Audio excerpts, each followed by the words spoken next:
Good.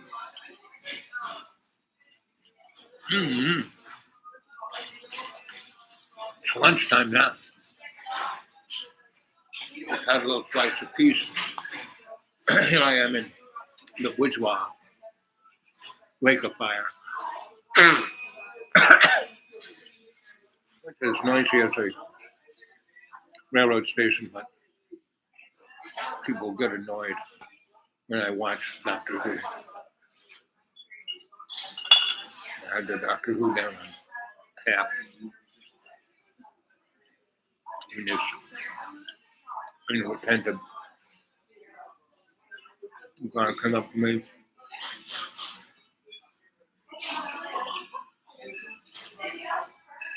And he said, can you turn that down? I said, yeah, of course.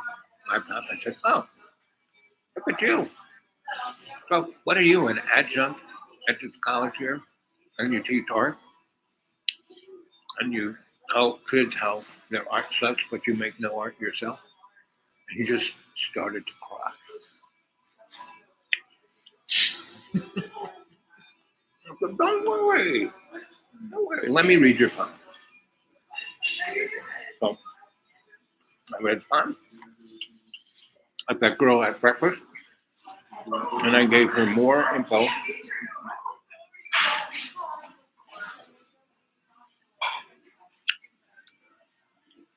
Excuse me, young lady. So, of all this food here in that menu, what's your favorite? Are you thinking lunch or breakfast? Lunch. I already had breakfast. Now, how to slice of that quiche, that was pretty delicious. Good. Yeah. I'm thinking of maybe another one. Oh, good idea. If not, the goodness gracious is really good. French, what is that? It's ham, caramelized onion, Gouda, lettuce, tomato, and garlic aioli. I'm not even a ham person, and I really like it. The Hearty Arty is yummy. If you're what kind of bread? vegetarian. What kind of breads are they on? That is country French, or they both are country French. You can swap out the breads if you prefer, like sourdough, rye, or multigrain. The French dip is yummy. Normally French dips are roast beef, but we do pastrami, and I like it better. Ooh, yeah. I'm not a fan of roast beef. Right. I would say those. The El Prez is good too if you're hungry. What's that? It's really filling. It's got turkey, bacon, Swiss, avocado, garlic aioli, spinach. It's a sandwich. They're all sandwiches. Really good. I mean, that was really great. I think I might just have another slice of that. And your soups, I see you have a... You have the butternut curry, which is really good. But also our chili, which I just tried. It was delicious. Especially for a day like today. I'm feeling like... You can do like a slice of quiche and soup. Oh. It's on our... yeah. Let's see. Create your own. Right. So you can do like quiche and soup, just much? the quiche, which you did, Yeah. Quiche and like hummus and carrots, quiche and our side house salad, or a quiche and a half sandwich if you want to dip in a bowl. No, but what's the quiche and soup? Which one is how much? So there's the quiche, that's going to be $6, Right. and you could do a cup or a bowl of soup. So, okay. So a cup is $5.50 and a bowl is $7. Gotcha. Yeah. So let's see your palm. The hand you're right with. Put it up like that. You got to bring it a little bit closer. Oh, let's see. So you're close to the vest. You never spilled the beans. Your mounds of prosperity pretty good. What is this for? Mounds of prosperity. Oh, I'm reading your palm. Oh, what? Yes. So are you an artist? Is that what you're studying? Art? No. What are you studying? I'm an elementary ed major. Well, that's an art. Because the art of teaching, I guess. Yes. Right. Let's see. A lot of deja vu. A lot of vivid dreams. Let's see. Turn your hand this way. Smart girl. That's smarter than you give yourself credit for. And you have your strongest thing is your empathy. So you're going to make a good teacher. The thing you got to get over is you worry way too much. You worry about everything. I mean, you got me there. Stop it. Give me one good reason what worrying's good for. Zero. Well, it makes me prepared. No, it doesn't. For certain things, it No. does. No. You said one good thing. I'm letting you know. Okay, I know what you're talking about. That little flipper in your tummy before you go do something. That's not worrying. That's a whole nother thing. That's part of your adrenaline. It's not worry. Worrying is a thought process. That is dead. There is no chemistry connected to it, but it starts your anxiety and then your fight and flight, and Yeah. then your cortisol goes off the roof, and you don't want to do any of that. It's very true, but I can't I control can, yes, it. I can tell you how to control it. You look, see that guy sitting with a jacket with an almost bald head, right? From him to about 3 blocks away. You keep an eye on him. And that guy is just far enough that you could run away. Yeah. Yeah, that's like the closest you should let anyone who's going to get in your grill get to you, right? But it's much better to see them 4 blocks away.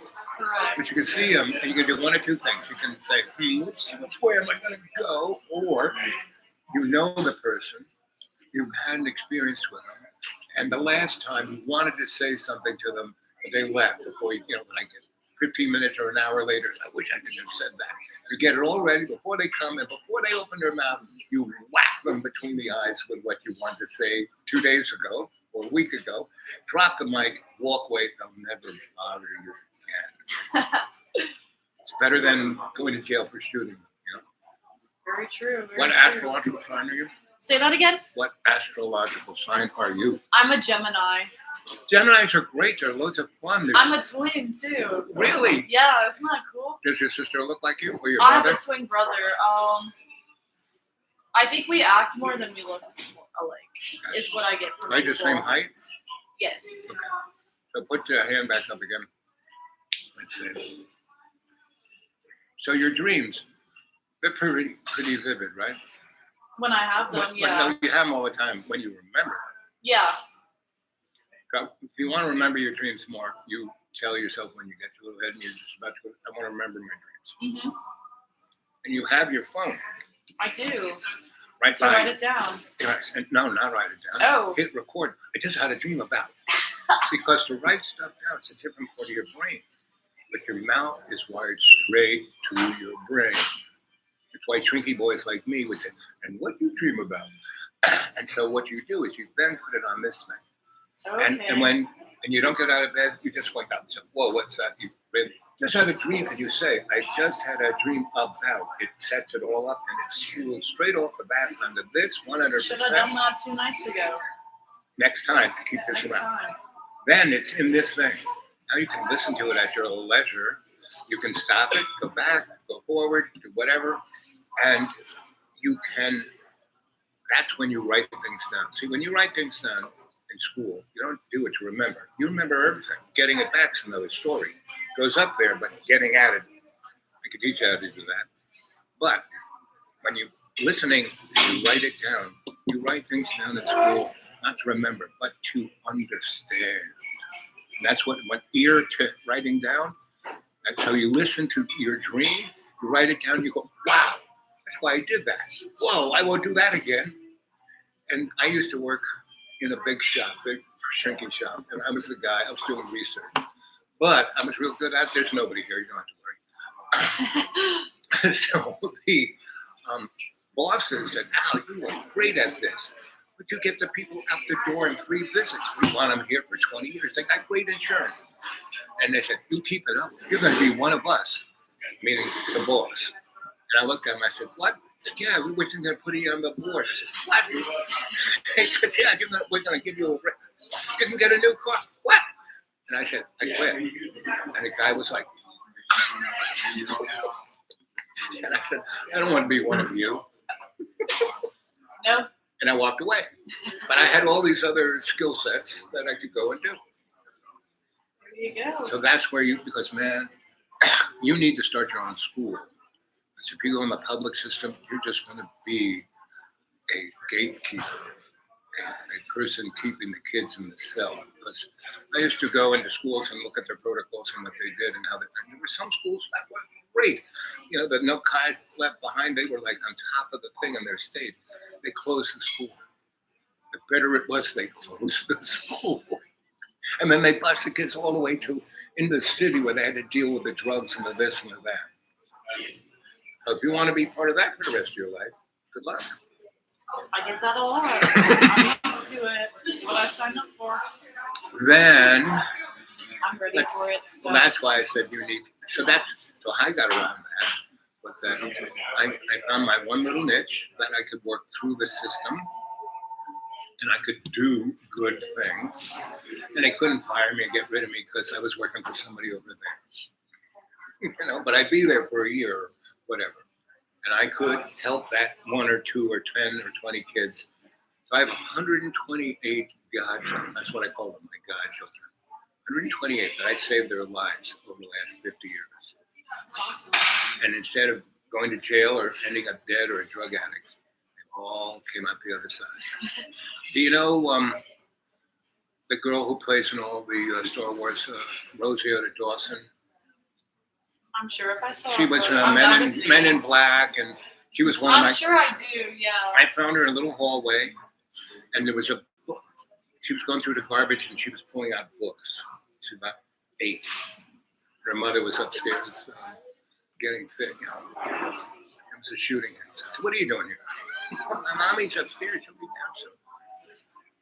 So I took them away. I got them their own house. We were taking over abandoned buildings with the Homestead Act of 1876.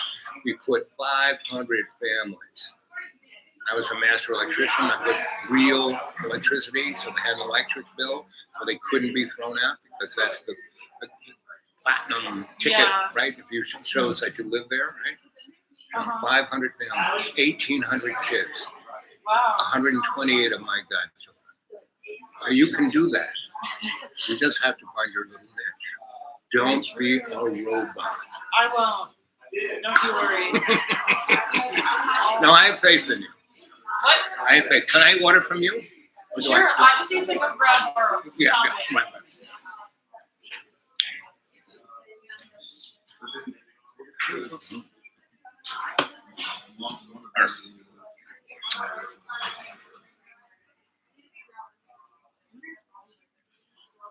What'd you decide on?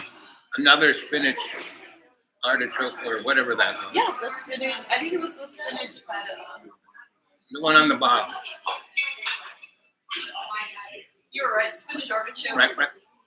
And probably had feta. It's some kind of cheesy in there. Good crust. Did you just want to do the slice? No, I'm going to have the soup too. Yeah, which one can I get you?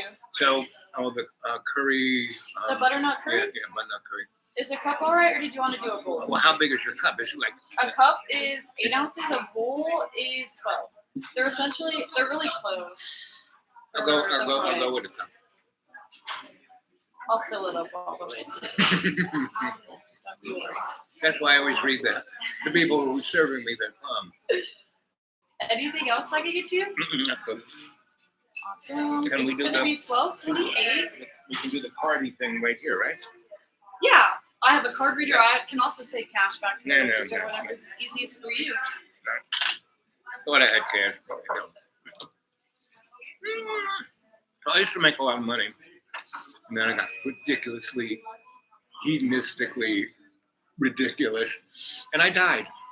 And so I came back, and I lost 220 pounds. Doing what? Not buying and eating shit. I changed my whole lifestyle.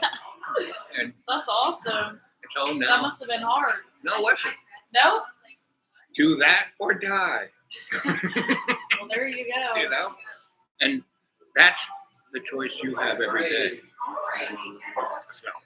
So that is what's a name again? Olivia. Olivia. Beautiful. It's nice to meet you. I'm Al. I'll be right back. Yeah. I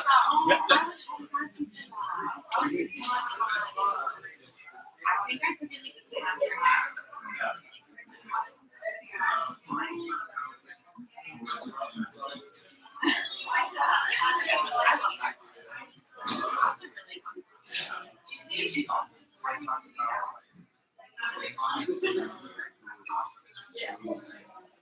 Yeah.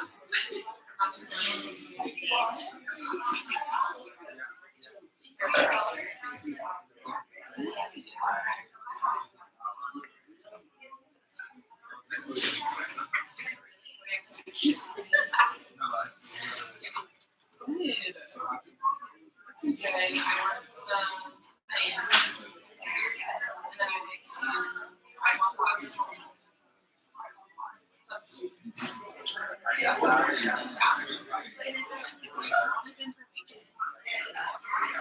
Oh,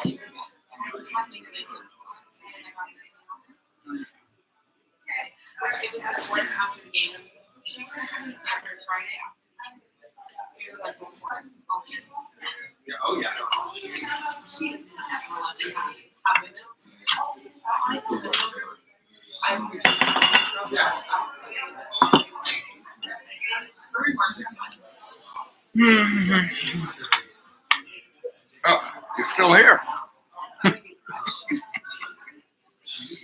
Let's see. Let's open up the live chat. We're open. Open for business.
Anyway, let's see. There's one person there, one thumbs up. So you're seeing life, according to Alba. And there is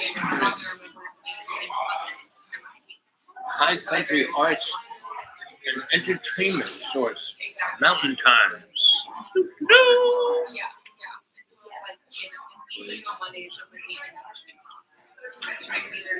All the supermarket ads, real estate, pets of the week,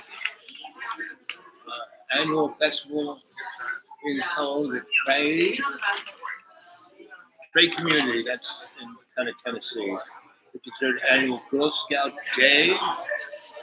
Boone's Jesse Grimes releasing single on September. Hayes School of Music hosting Hispanic Heritage North Carolina Month. Beach Mountain Farmers Market.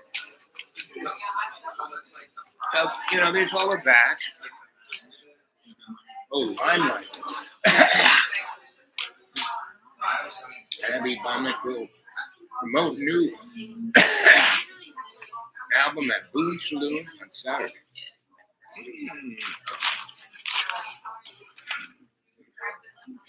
Contra dance. You guys contra dance at all? When I lived in Ithaca, that was the precursor to sex.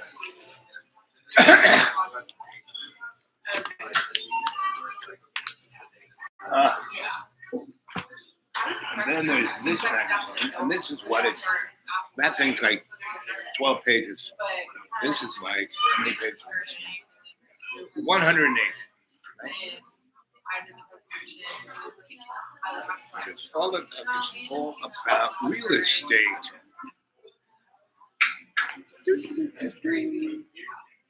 Takes a team. I was like, why is there still a number here?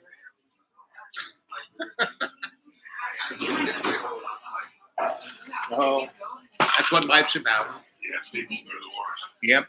And if that's the only thing you have to worry about, you're a lucky guy. Well, you have a nice smile. You spend most of your life smiling.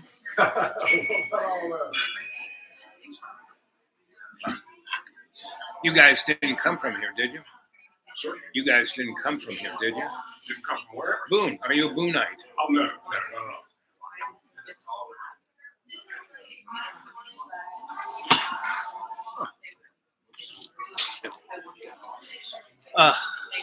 So what do you think? Boop, boop, boop, boop, boop.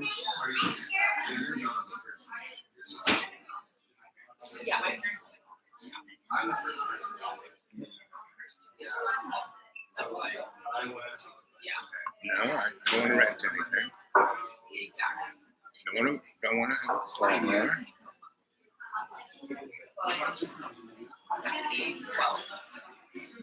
But I give you.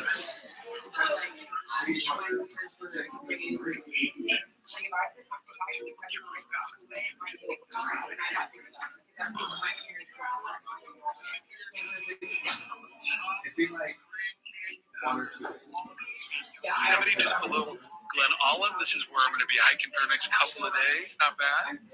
Today we are taking an entry from the Ask Peter Forum, and it is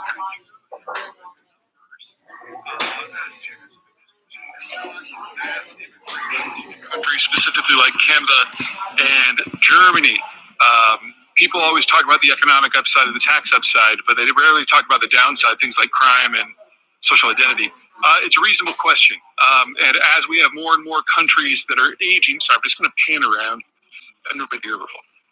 And since we have more countries that are basically aging out, immigration is often brought up as one of the few, if only, possible patches or even solutions.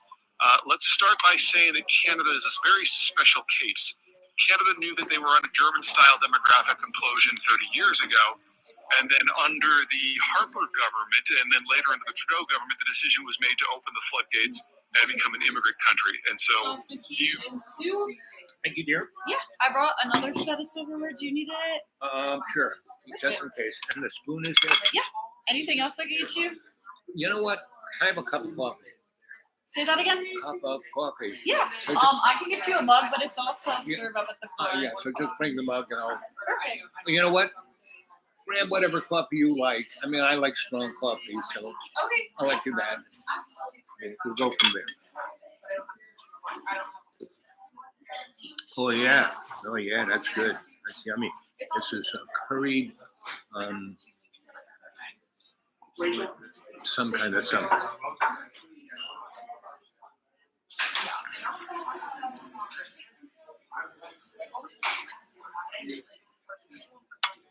Oh.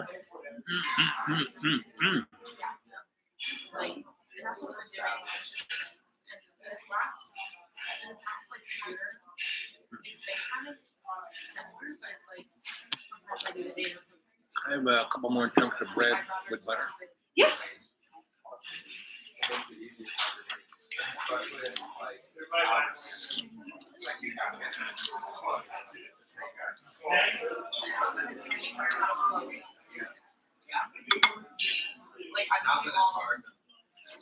Just like you have this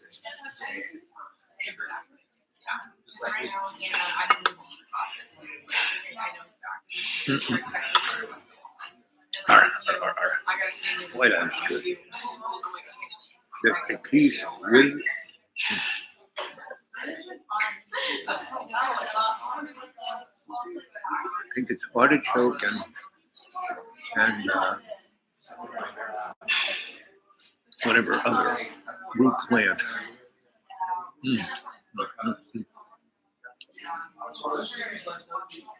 That is pretty freaking amazing.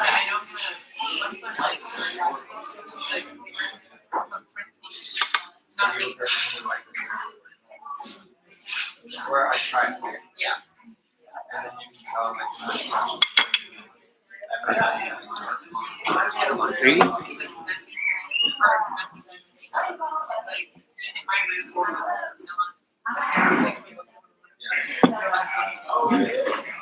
It's pretty good.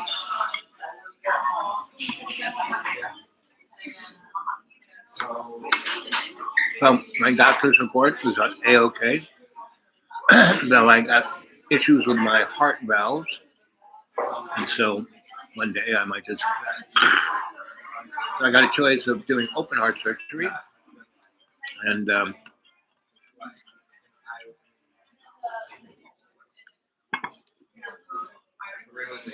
or leave it alone. So how much is the coffee? $3. Keep the change. Are you sure? Yeah, of course. Thank you. Yes.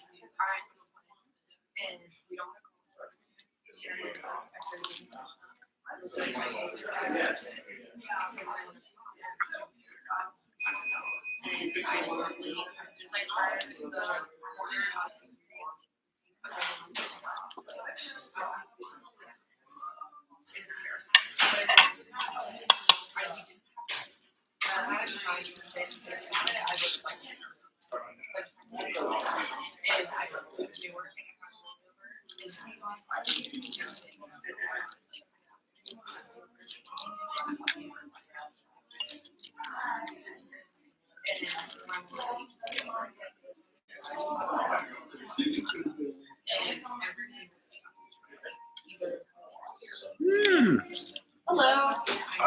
Got the El Fresno onion. Anything else I can grab you? Perfect. Enjoy.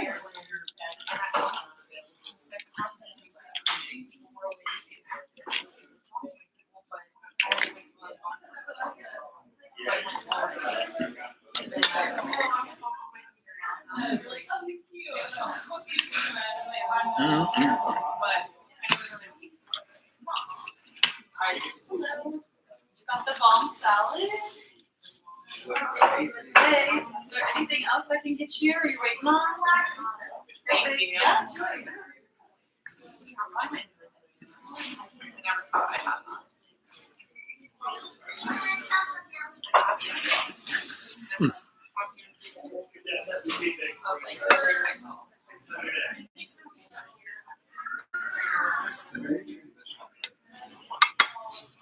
Once people have had their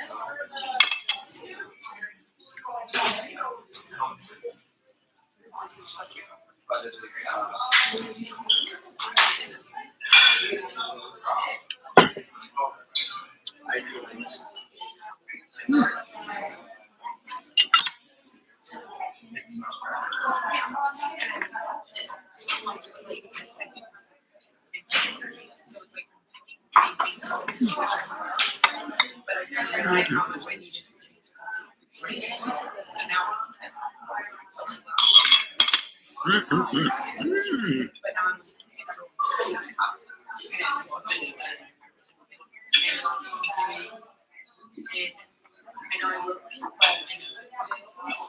None of my homework.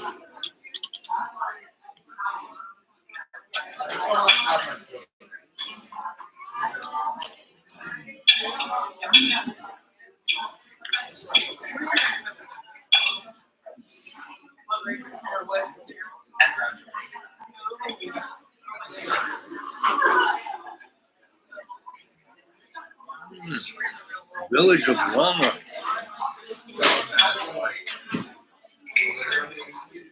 In late 2002, ABC News showed primetime sent correspondents Honeycomb to a small farming village in Yakuhao, located in a hilly region just hours outside of Tokyo.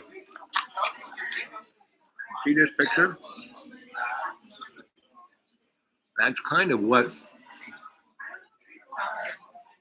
the Blue Ridge Mountain looks like. Kind of like this is the kind of the Blue Ridge Mountain look. And where the bush is kind of where I live. And I'm surrounded by Sawtooth Mountains.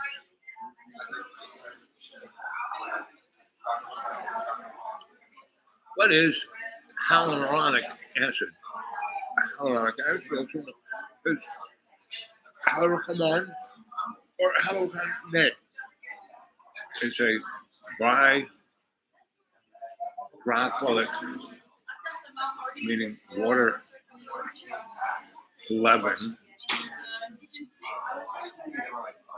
carbonate found naturally throughout the human body. First isolated by Ken Meyer in 1934. H.A. Farnborough, a molecule in acylate velocicome, glutamate acid.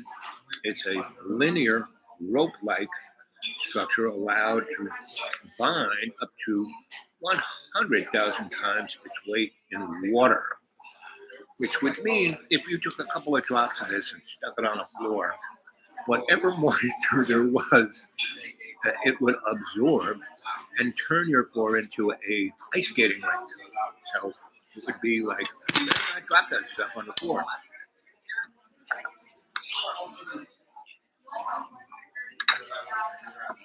Because you're never gonna get it off the floor, and you're gonna be ice skating over the floor for a long time. You'd have to use some really strange, nasty, deadly, you know,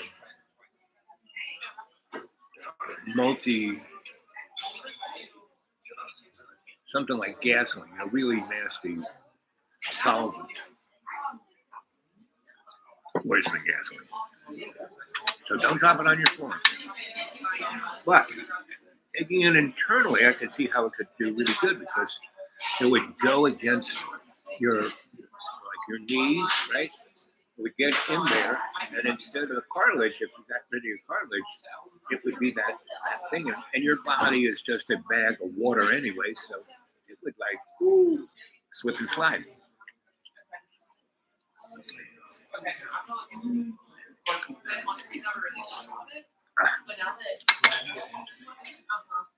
This is a good choice. I won't have to eat dinner tonight. So I haven't really, yes, I had my pancakes yesterday. I had 2 little tacos. And I do that maybe 3 times a week. Right? And that costs me about pretty much what I spent here. But this is, the other stuff is good, but this soup this is something I would make. And I could make it, I have all the tools, but it wouldn't be convenient or easy. A piece in that soup.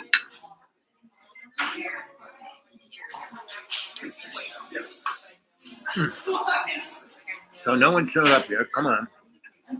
I'm open for business.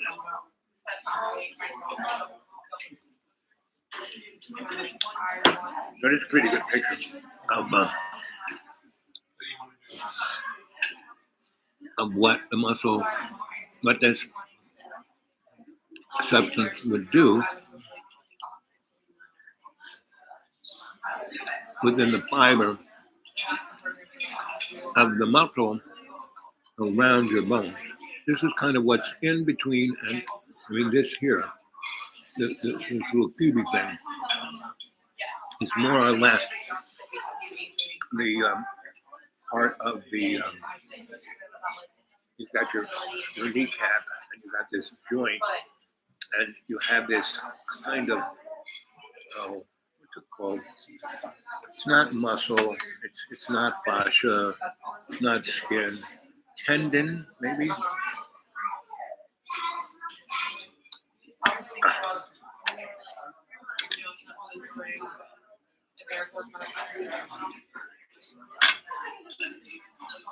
When it gets inside there, there's all this water in there, so it really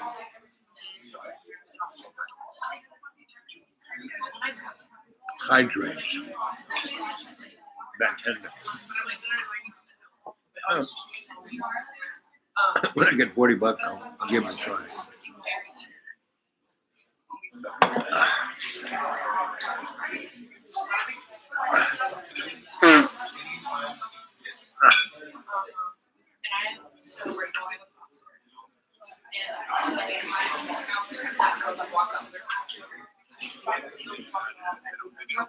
Count the statistics the same way we do in the United States.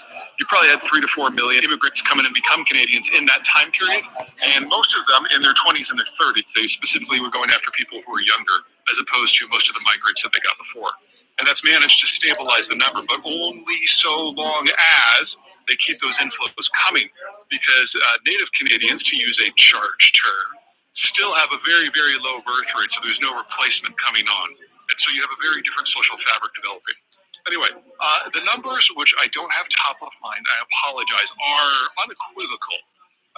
The new migrants, especially for under age 40, generate far more in tax in payments than they do in tax take over their lifetime.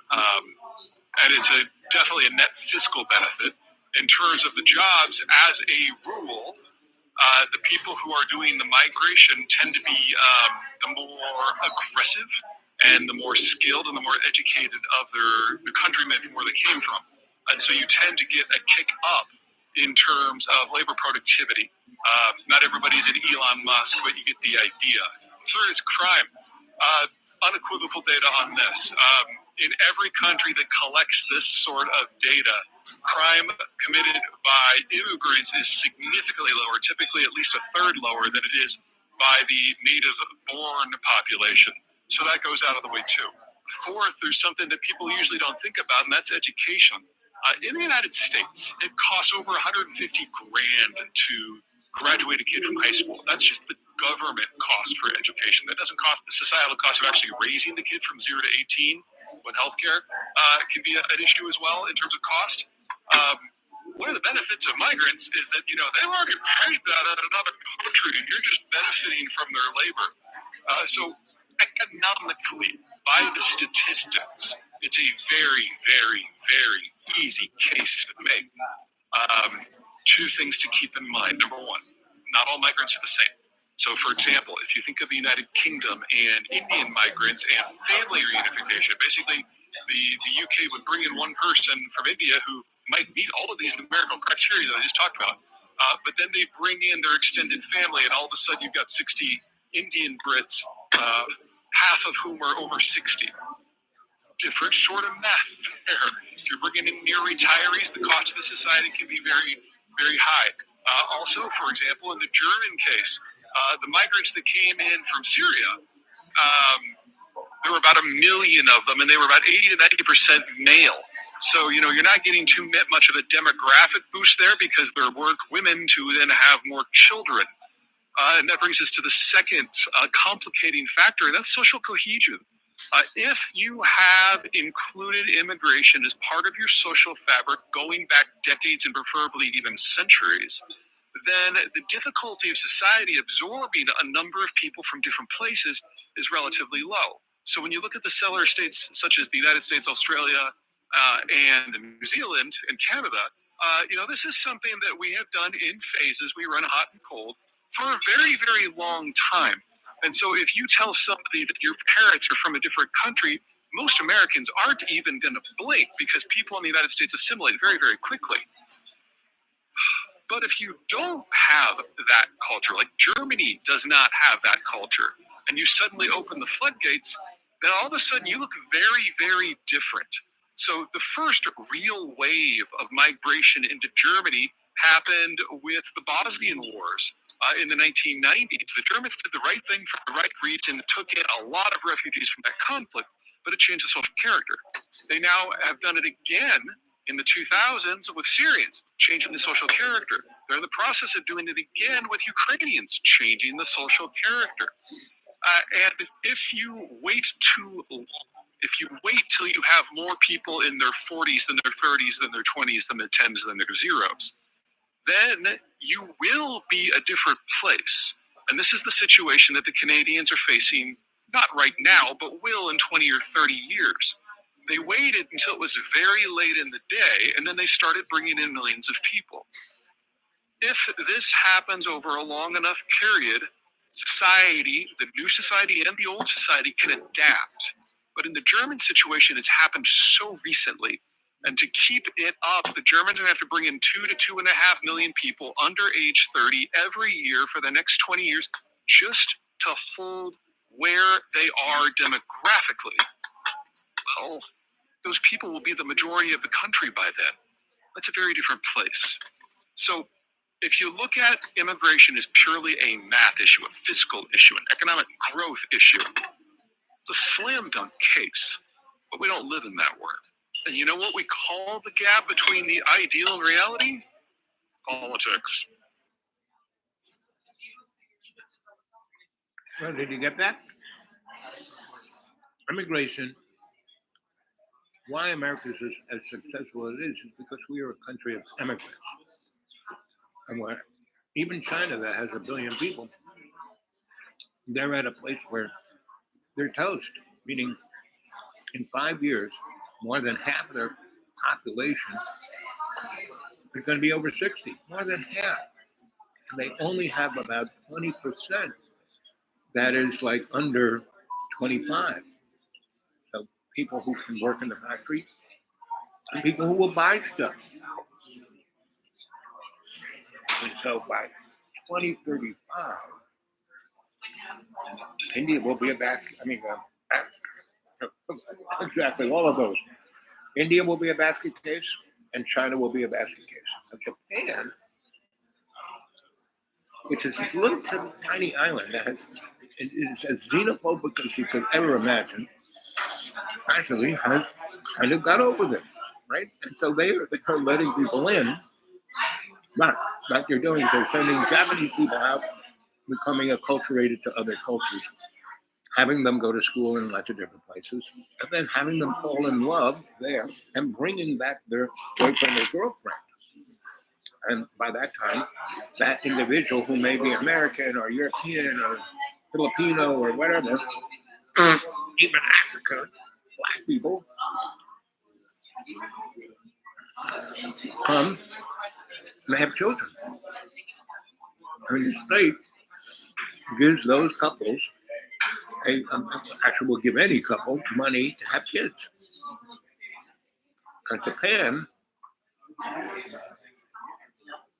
is like smoothed out their replacement rate. Right? They haven't really got to where it needs to go, but it's not going down like this, like China and India and Europe is. And so, and that's one reason why Europe let all of those posts from Syria, like 7 million people, came walking into Europe, right? And about 6.8 million of them really did well.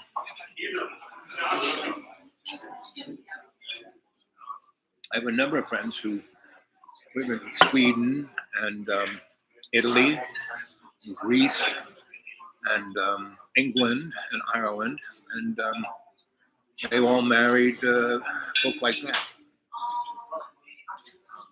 They all had other husbands and had kids from other, from other relationships, and they've all told me, whether it was a guy or a girl, that their Syrian significant other is like the best, right? Because they truly appreciate what it is. There she is, Rhonda. The problem is illegal immigration. You cannot have a wide open border to give free stuff, right? Again, that is like kind of blown out. I mean, were you listening to Peter there? He kind of went through all the statistics, and the people who are illegal because our politics are so right at this moment, out of just nuts. Up until 1980, let's say, everyone knew we needed immigrants. If we do what Donnie wants to do, or even Jojo is talking about, we won't have vegetables. All those illegal aliens that you're talking about, they're not getting free stuff. What they're doing is working in the fields, right? They're working on building houses and apartments and roads. Those 6 people who died on that bridge in Baltimore were quote unquote illegal aliens, right? They were paying taxes, right? All the above.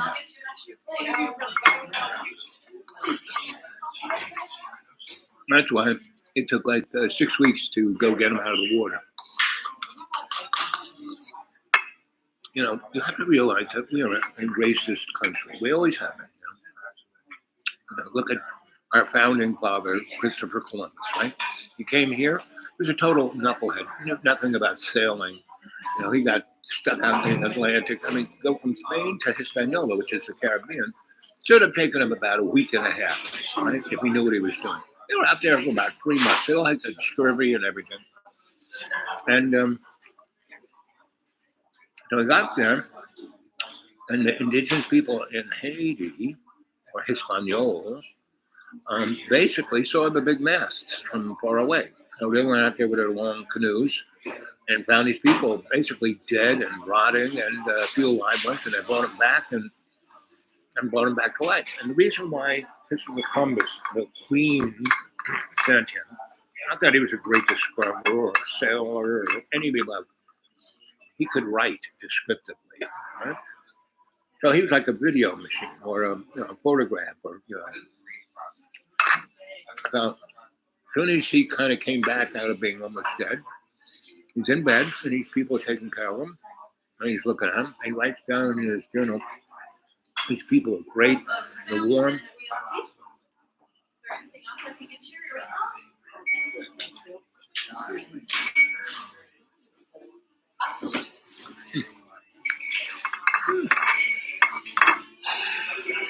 So, he loved them.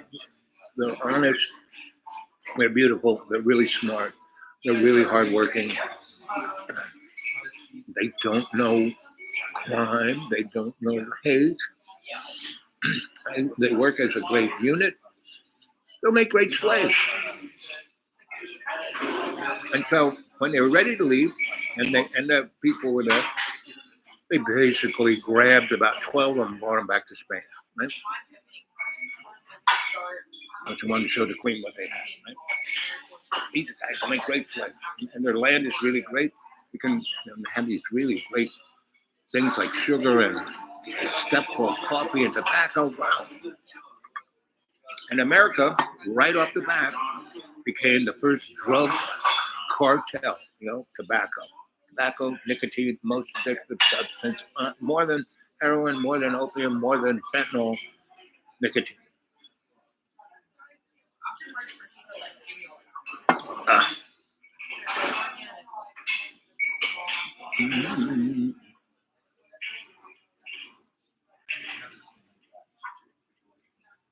Again, away your money. Very, very few people are getting that, right? And if we did this correctly, no, we're not. We're doing it for political. Our politics today is all image and no substance. No one is putting forth any kind of substance. We haven't had a platform in either of these parties for at least 20 years. The platform went out the window with 9/11, with a lot of other things. And the real issue is that we are being run by a hidden hand. And it's not the deep state or any of that crap. It's a lot weirder and worse than that, And, these guys,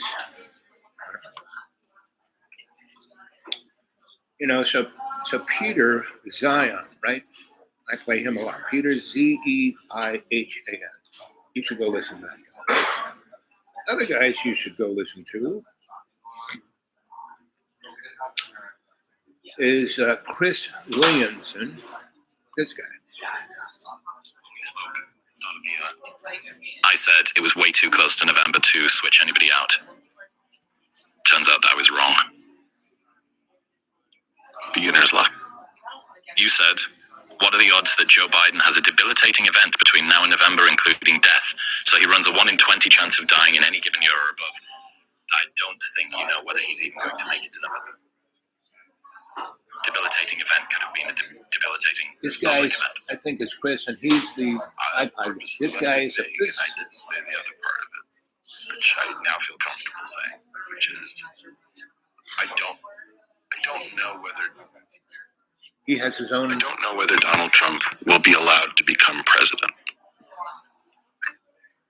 Did you hear that? Trump's What do you mean by not that? become president. I think that there's a remarkable story, and we're in a funny game, which is, are we allowed to say what that story is? Because to say it, to analyze it, to name it, is to bring it into view. I think we don't understand why the censorship is behaving the way it is. We don't understand why it's in the shadows. We don't understand why our news is bizarre fashion. So let's just set the stage, given that that was in February.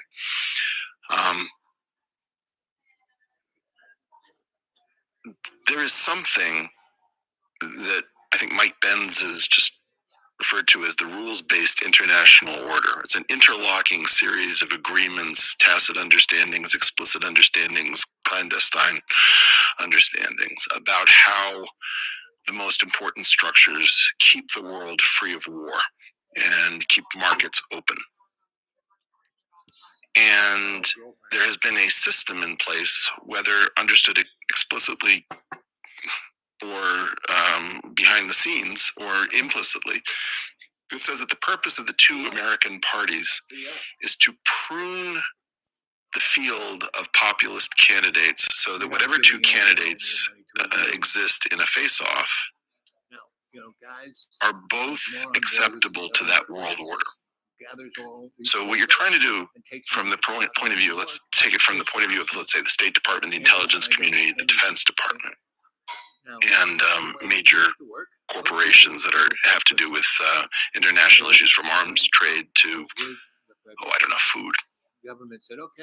They have a series of agreements that are fragile and could be overturned if a president entered the Oval Office who didn't agree with them, and the mood of the country was, why do we pay taxes into these structures? Why are we hamstrung? Why aren't we a free people?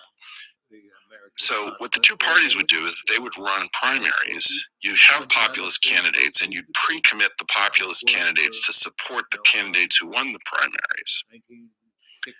As long as that took place and you had two candidates that were both acceptable to the international order, that is, that they aren't going to rethink NAFTA or NATO or what have you, we called that democracy.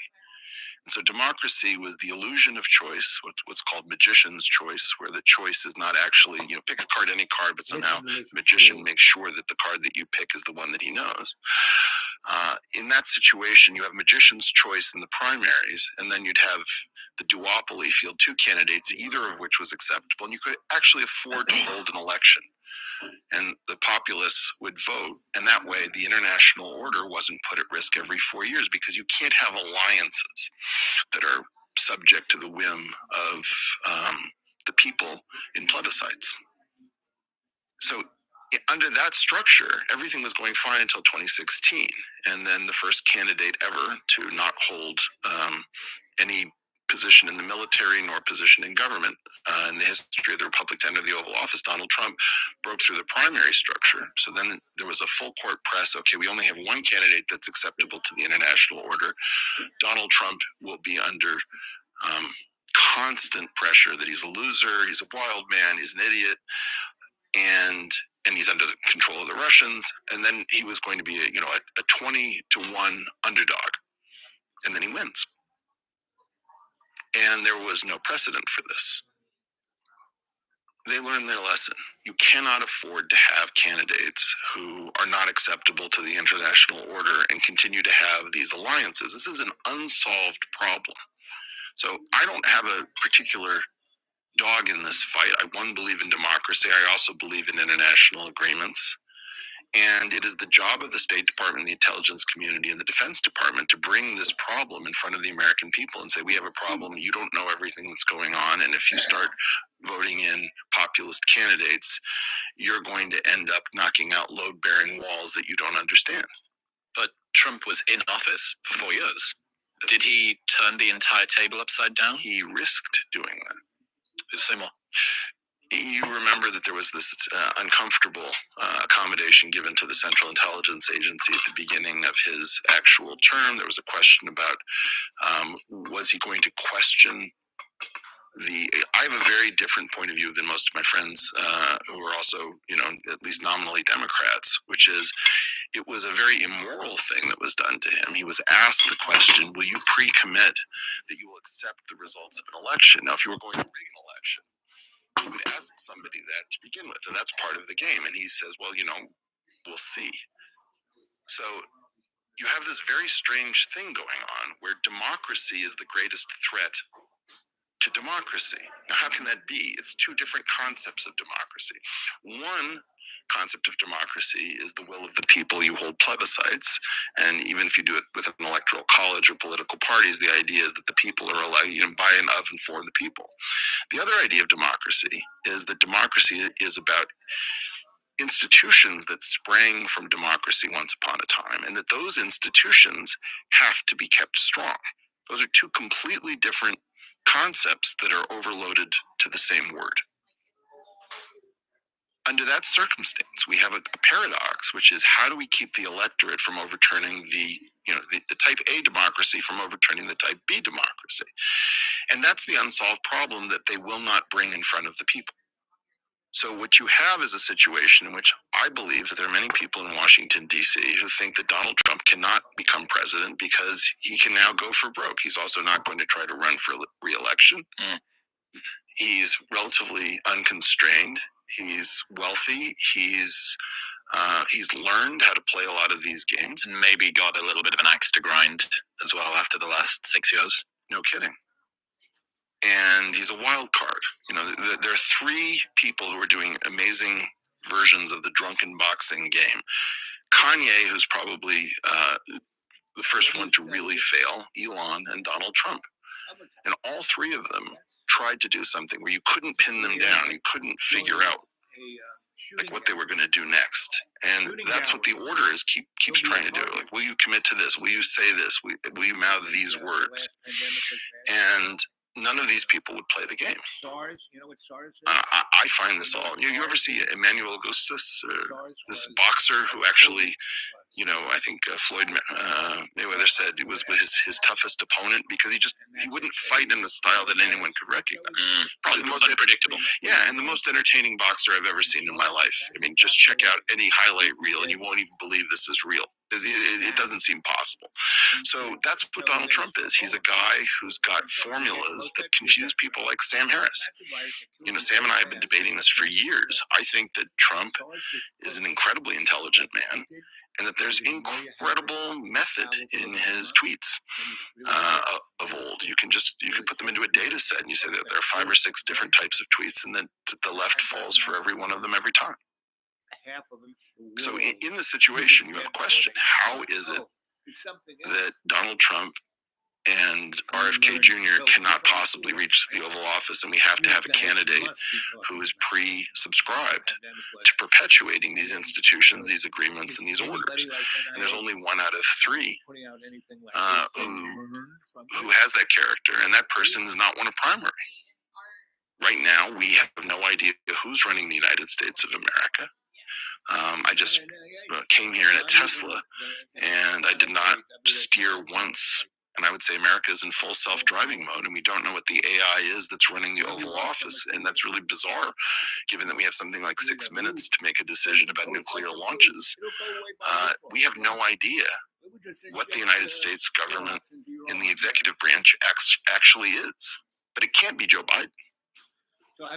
Every time it seems that an election has happened over the last decade or so, it's always been this one is different, this is the most important, this is the most important. Is there something different about the one that we're about to go into? How should we think about this election?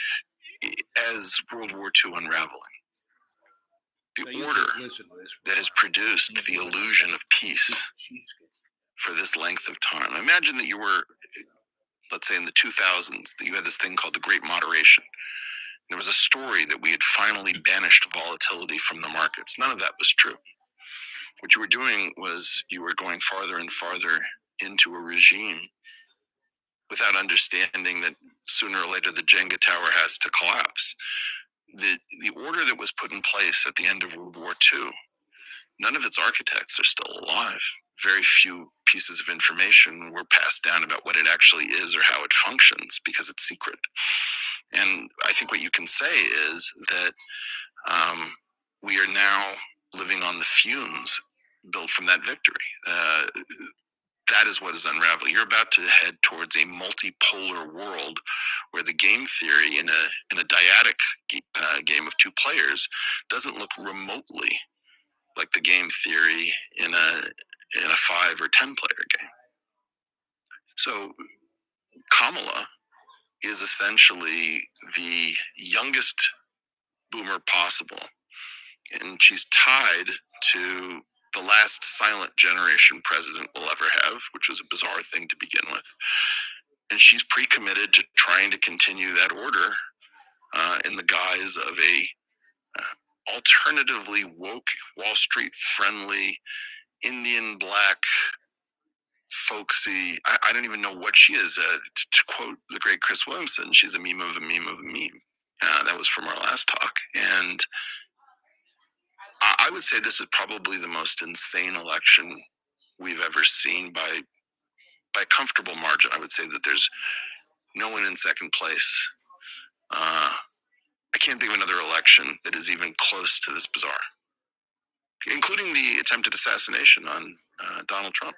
I've been using my 8 Sleep mattress for years, and I absolutely love it. I used to find myself waking up in the middle of the night because I was too hot, and this has been completely neutralized by the magic that is 8 Sleep. It is time to upgrade your sleep game with 8 Sleep's newest generation pod, the Pod 4 Ultra. It can cool down each side of the bed to 20 degrees below room temperature, and for those who snore heavily, it can detect your snoring and automatically lift your head a few degrees to improve airflow and stop it. And it is clinically proven to give you up to 1 hour more of quality sleep every night. Best of all, they have a 30-day sleep trial, so you can buy it, try it, and if you do not like it, after 30 days, they will give you your money back. Plus, they ship internationally. Right now, you can get $350 off the Pod 4 Ultra by going to the link in the description below or heading to 8sleep.com/modernwisdom and using the code modernwisdom at checkout. That's EIGHT sleep.com/modernwisdom and modern wisdom at checkout. Thank you very much for tuning in. If you enjoyed that clip with Eric, you can watch the entire episode in all its glory right now. When we spoke at the start of the year, I said it was way too close to November to switch anybody out. Turns out that I was wrong. Beginner's luck.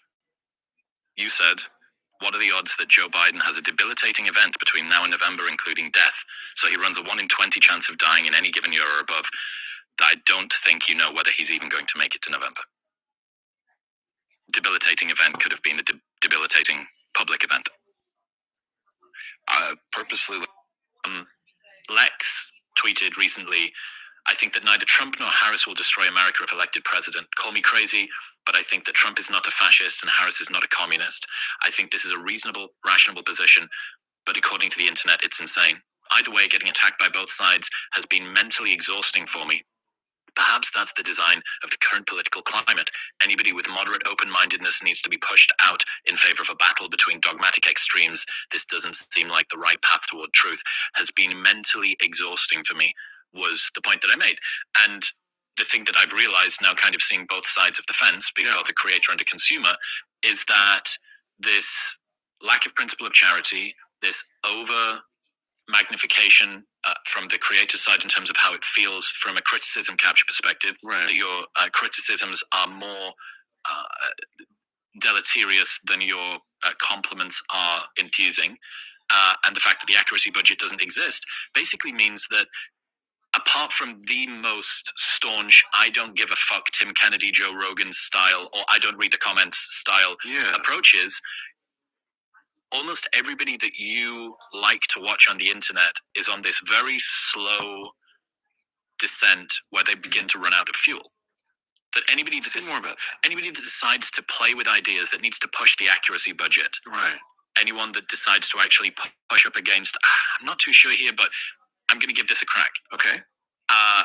They are going to be disproportionately criticized online. That is going to be deleterious, and it's going to derogate their motivation. And that basically means that everybody is on this sort of and it's essentially a fight against like digital entropy. Well, look, I'm learning something from our conversation in real time.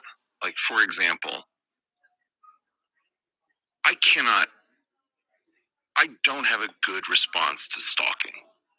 And what I realized is that my discomfort with the people who are coming after me is a stalking-based discomfort. And now I'm suddenly understanding why Joe Rogan is saying, like, don't read the comments, which is like don't let the critics live rent-free in your head. That's not my problem. Mm-hmm. So, understand. so in part, if I understand what you just said, I think Kamala has some communism in her appeal. It may not be native to her, but I know that the under 30 crowd is playing with like neo-Marxian ideas, and that I've been told by the Democratic Party we need their votes.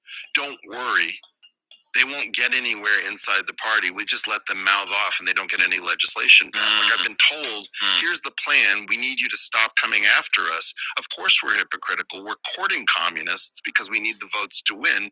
But I guarantee you they won't be able to do any damage if we are elected.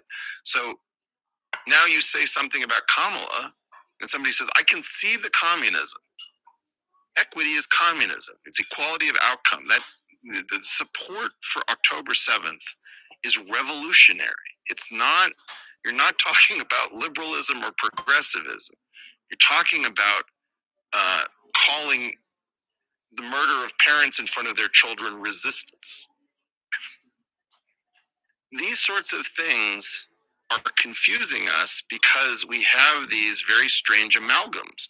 I can tell you that part of Kamala is the appeal to the Hamptons crowd that she will continue the carried interest exemption in the tax code. That doesn't feel very communistic. Another part of her is speaking to, radical Islamists saying, don't worry, we're going to be portraying this as bigotry and Islamophobia. You're just another religion like any other, and you're being subjected to prejudice. So how do you deal with an amalgam where you can't go long and short? I can tell you that there are parts of Donald Trump that I very much appreciate, and there are parts of Donald Trump that make it impossible for me to imagine voting for him. When he was at a rally and there was a protester being led out, he said, back in the day, we all have our bad Trump. We knew how to take care of such people. And if anybody wants to rough these people up, I'll pay your legal bills. And I thought, wow, you have no idea what you just unleashed and you're comfortable with it. I don't want that person with a nuclear football. My discomfort with Donald Trump isn't a class issue or whatever. It's that I saw a temperament that shouldn't be anywhere near that. Kamala Harris shouldn't be anywhere near the nuclear football. I have no idea who's on top of the nuclear football because it can't be Joe Biden. I promise you that. And I've been assured, by the way, that what's really going on is that there's a team that is governing because Biden cannot, and that I should feel, if I knew who these people were, I would be pleased as punch because they're far better than Joe Biden. Can you imagine being told that as an American? We're not going to invoke the Constitution to rid ourselves of a president who's incompetent. We've instead installed a great team that you can't see, so don't worry. So in all of these situations, Chris, I think what's happening is we don't have the ability to slice and dice. The average person, I don't know if you've seen this poll that I'm running right at the moment, it's still live. I decided to try to make pro-choice and pro-life the same category. And I asked the question, you want to pull it up on my Twitter feed and read it? Mm-hmm. By the way, anytime you do a poll on Twitter, you will always be told, you don't realize that this is biased because it's your audience and you don't realize that your language is prejudicial. But it's funny that those complaints aren't levied at AP or Harris, or because every poll is subject to something like this. This one's really instructive. Question: is your position on abortion, whatever it is, exactly the same for the day after conception as it is for the day before full-term birth? Yes, of course, 33%. No, of course not, 67%. 25,507 votes. There's a bit of time left. I don't think it's going to reverse that. Well, here's my question. First of all, is that already an interesting result? Because pro-life and pro-choice in their most staunch form are now sharing a position that it is either my body or my body, my choice, or this is a life and it's always murder. So both of those are now grouped, and about 1/3 of the respondents hold a pro-life or pro-choice position. The comments are dominated by people saying, of course it's a life, this is a monstrous question, how can you even think about this, I don't believe in murder. So in other words, it's not even the pro-choice people, but the pro-life people who are dominating the comments. And it goes back to Yeats with the idea that the worst are full of passionate intensity and the best lack all conviction. It's not right, but it's the people within a clear ideological position feel very comfortable speaking. And the people who have a nuanced position have learned their lesson to shut up, the quiet middle. And this is why mere negative stuff on the internet doesn't have a lot of effect on me. I just say, oh my God, I've learned my lesson about the Chihuahua effect. The Chihuahua effect is that the annoying voices that just yap all day long have time because they're not doing anything productive. They're mean people. They're not that important. So I basically just block on civility. If you start using loaded language about clown, LOL, that stuff, I just block you because I can't afford to have that person in my head.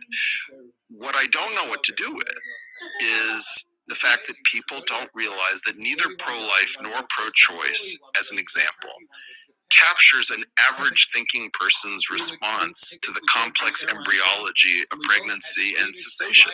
I've always said that what is a position that that famous Peter question, what is a position that you hold that most people would disagree with? I don't actually know if this is the truth, but it's certainly one that people don't talk about.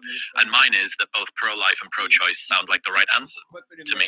I've got permanent recency bias based on whoever the most, like the closest proximity last guy was. If I've just watched Shapiro, well, that does make a lot of sense. So on and so on. And then exactly the opposite.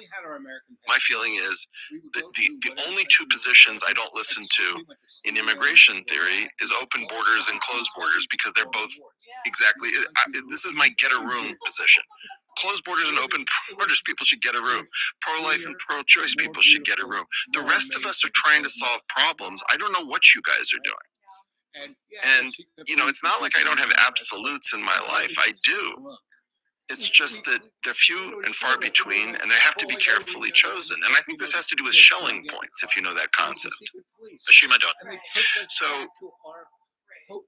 if you don't believe that conception or birth is the right limit point for interceding in a pregnancy, then you're looking for some point that is much less well defined. Is it a particular Carnegie stage? Is it viability?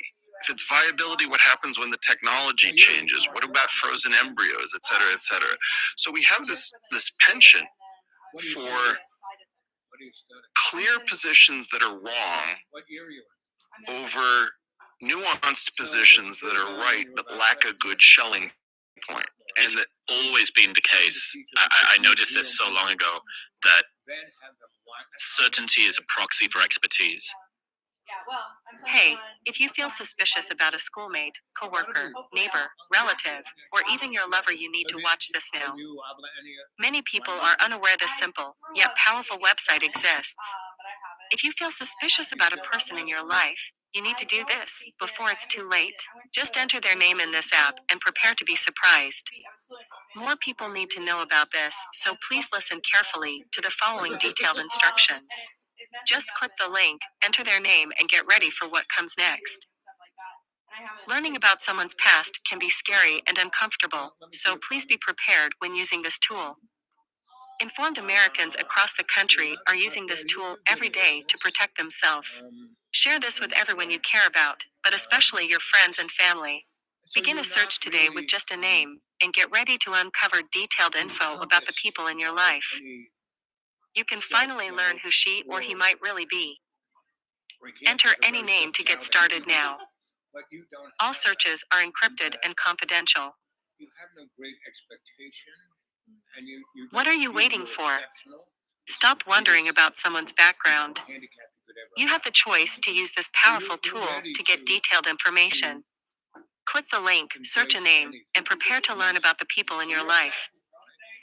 What you really need is to, do you know what your other signs are?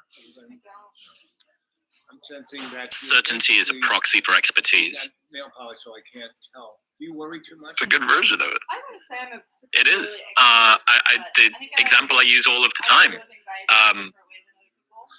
I don't know why it's the case, but Peter Zeihan, geopolitics guy. Yeah. He has, Rogan actually brought this up, and Sam Harris, both separately. And it was so funny. It was this thing that I'd had after I'd spoken to him that I then heard Rogan say in an episode and Sam say on the intro to the episode with Peter, this is the most certain man I've ever spoken to in the world. I don't necessarily have the chops or have done the research to be able to work out the veracity of what he's saying, but my God, it's convincing because this isn't caveated. It's not. It seems to be so. The evidence would suggest that, so on and so forth. This is exactly what's going to happen with nitrogen balance in the soil in Russia over the next 5 harvests. This is what we know is going to occur with the Chinese battleships in the South China Sea. Which is, so I'm exactly the opposite guy. My feeling, and I wish I would love to just push this out, is pay the tax on the way in. So, for example, of all the free speech people, I'm the only one I know who says categorically I'm not a free speech absolutist.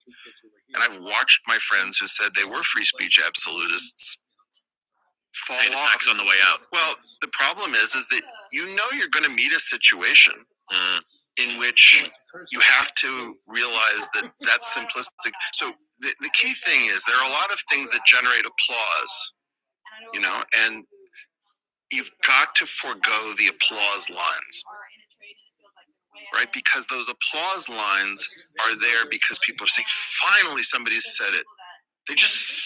I appreciate the clarity. There wasn't a lot of wiggle words. Can I give you a physics term that we've been playing about with me and a couple of my friends? Love to learn. Thinking in superpositions. Yeah. Before collapsing it down. But there's some people who can't bear the uncertainty. 100%. I mean, I really believe that is probably the one concept of quantum mechanics that actually, like, if you the Heisenberg stuff where people say, well, if you look at a system, you interfere with it, that has nothing to do with Heisenberg. The superposition is actually pretty much a tight pairing between quantum mechanics and what it is that we need to do. Another version of this, by the way, is some giant percentage of the population says, I don't understand your argument, when they really mean I don't accept your argument. For example, you could ask me, you could say, Eric, I don't understand anti-Semitism. Jews do so much, they contribute to society. I would say, I understand anti-Semitism.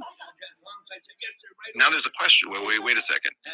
We're trying to label anti-Semites as lunatics, and you're saying you can actually, I can run it in emulation. I have a sandbox in my brain. I've got a little anti-Semite in my Jewish brain. I'm sure he's loving it. He's having a great time up there. He wants to know why so many of your guests are Jewish. We've got to stop doing that. We've got to stop saying, I can't understand X, when we mean I understand X, find X very, very dangerous and wrong. It's almost like a weakness or a fragility to not allow yourself to try and play that other side, or is that you need to be able to explain the other side's argument better than they can? Yeah, this is the Steel Manning thing that I think, I actually forget who I heard it from first. I used it on Sam Harris, and the first time I ever heard it be used was Sam and Jordan, was how they opened up that Pangbun debate. So I think he got it. I think you can hear on something called Faith in Reason, where Sam asks me to clarify what that means. It wasn't original to me, but it's a really important concept. It's very cool. And it's outrageously civil. Well, thank you. And this is one part of the reason. Something I don't know how to deal with is that I coin a lot of acronyms, concepts, etc. And people say, "Why do you do that? It detracts from your message. It's a lot of clutter." And I don't know how to respond exactly. We're missing a lot of concepts, and one of the things that I know is coming from you is a book in which you take all of the things that you pepper these conversations with, these concepts, which are necessary for modern life but haven't been embedded in our education, right? So like the Streisand effect, before you get to the Streisand squeeze, is actually something that's very important to understand in our media age. And if that wasn't pushed out, it would be very confusing as to why somebody wouldn't respond to something when they do have an answer. Real people Our cognitive toolkit really appreciate. And they got hit with a lot of stuff having to do with the internet, then the web, then social, search, and mobile. That is so much change that a brain that came from before those five things cannot function in the modern world. And what we need to do, of course, and this is why I was suspicious that we're going to be in this criticism issue forever, is we haven't yet invented the concepts that make modern life tolerable. And I think that you and I and a bunch of people in podcasting land are casting about for what are the missing concepts. And I give this example of the word selfie because it was the best example I've ever seen. Why did hot chicks in restaurant bathrooms take pictures of themselves in mirrors? Nobody knew. Didn't make any sense. And at some point, somebody coined the word selfie. And it was instant. We'd all seen this phenomenon, but nobody had a concept. He was word of the year 1 year. Yeah. And the reason is that you needed it because it was there everywhere, but until it had some place where it could nucleate around. This is good. So this has just tied me in to this makes an awful lot of sense. So your idea of an accuracy budget, okay? I think I need to request a meme budget. Yeah. Because one of the criticisms that people have for me and a bunch of my friends like George or whoever, why does everything need a fucking name? Why does everything need to be an analogy? Why does it have to be a yogurt lid moment as opposed to why can't you say you just saw? So I'm like, for a few reasons. Firstly, This is great. Firstly, remembering concepts is hard, and essentializing something, taking it from this big, long story. The parable of the Mexican fisherman. If you've heard the story a couple of times, you remember what it is. You don't need to hear the story again. You just hear the parable of the Mexican fisherman. Oh yeah, of course, it's the guy that overcomplicates his life and ends up coming back to the place where he began. It's the same stories you get in The Alchemist by Paulo Coelho, etc., etc. Fantastic. Disc, ego. Pick whatever it is of choice, and then it takes this huge, big concept and synthesizes it down. And if you don't know it, then you can click on that and the the phrase or the fails over to a bumper sticker, the bumper sticker to a summary paragraph and abstract, to a short essay, to a book. And so the idea is that the more you need of these things, you can keep clicking through. Yep. And to expand out. The funny thing is that, have you noticed that canned humor disappeared? What does that mean? Nobody, three guys go into a bar. That thing that your uncle used to do doesn't happen in our world at all. And almost all of the Jewish wisdom that had been in the Talmud, in my experience, my father had 35 jokes, which if you understood all of them was a blueprint for life. And like, I'll just say the punchlines. And there's a really good Knew he had a hat. kind of Keep your goddamn jack. Whitney, $5,000 plus legal expenses. Now, Yeah. by killing canned humor, you killed off the encapsulation of thousands of years of Talmudic study about the very difficult trade-offs and constraints that human beings are under. And so you say, yeah, I don't tell corny jokes. You sound like you from the Catskills. Like, well, no shit, Sherlock. You just basically took the human endowment and flushed it down the toilet. Now, something else I want to play with if I can.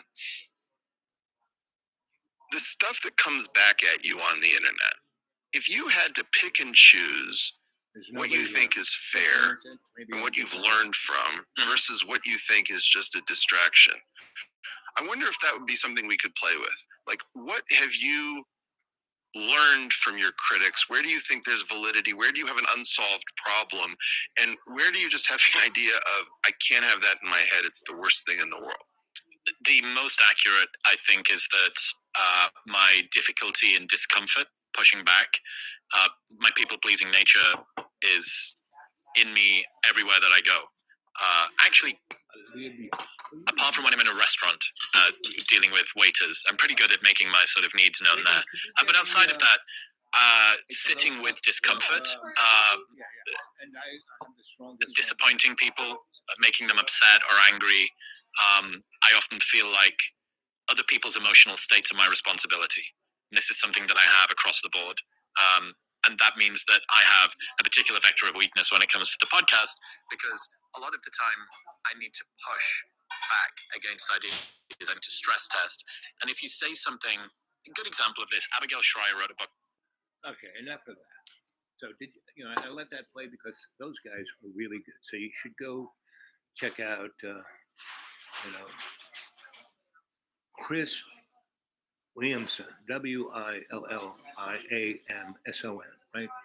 He has a very good podcast. And Eric, the guy he's a physicist, he has a really good podcast. They really have one of the freshest kind of non blah blah blah storylines.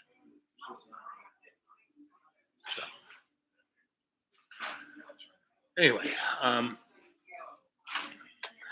there's nobody watching. This show's been on for an hour and 25 minutes. Just charging the little guy up. So maybe when I get on my neighbor's front porch, I'll do another show. But I'm gonna go now. End stream.